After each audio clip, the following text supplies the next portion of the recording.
ನನ್ನ ಹಸ್ಬೆಂಡು ನನಗೆ ಬೈಕ್ ಕೊಡಿಸಿದ್ರು. ಈ ಬೈಕ್ ತಗೊಂಡು 2 ಮಂತ್ಸ್ ಆಗೋಯ್ತು. ವಿಡಿಯೋ ಎಡಿಟ್ ಮಾಡಿ ವಾಯ್ಸ್ ಓವರ್ ಕೊಟ್ಟಿರಲಿಲ್ಲ, ಅದಕ್ಕೆ ಈಗ ಅಪ್ಲೋಡ್ ಮಾಡ್ತಿದ್ದೀನಿ. ಈ ಬೈಕ್ ನನಗೆ ತುಂಬಾನೇ ಸ್ಪೆಷಲು. ಇದು ನನ್ನ ಹಸ್ಬೆಂಡ್ ಗಿಫ್ಟ್ ಕೊಟ್ಟಿರೋದು.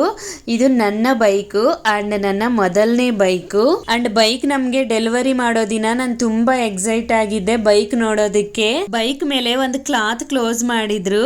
ಅದನ್ನ ನನ್ನ ಹಸ್ಬೆಂಡ್ ನನ್ನ ಕೈಯಲ್ಲೇ ಓಪನ್ ಮಾಡಿಸಿದ್ರು. ನಾನು ಅದನ್ನ ಓಪನ್ ಮಾಡೋವಾಗ ಪಾಪರ್ಸ್ ಹೊಡೆದು, ಫಸ್ಟ್ ಬೈಕ್ ಅಲ್ವಾ, ಒಂದು ಚಿಕ್ಕ ಸೆಲೆಬ್ರೇಷನ್ ತರ ನನ್ಗೆ ಒಳ್ಳೆ ಮೆಮೊರಿ ಕ್ರಿಯೇಟ್ ಮಾಡಿಕೊಟ್ರು. ಬೈಕ್ ನೋಡಿದ್ಮೇಲೆ ನನಗೆ ತುಂಬಾ ಖುಷಿ ಆಯ್ತು ಅಂಡ್ ಕಲರ್ ಎಲ್ಲ ನನಗೆ ಇಷ್ಟ ಆಯ್ತು.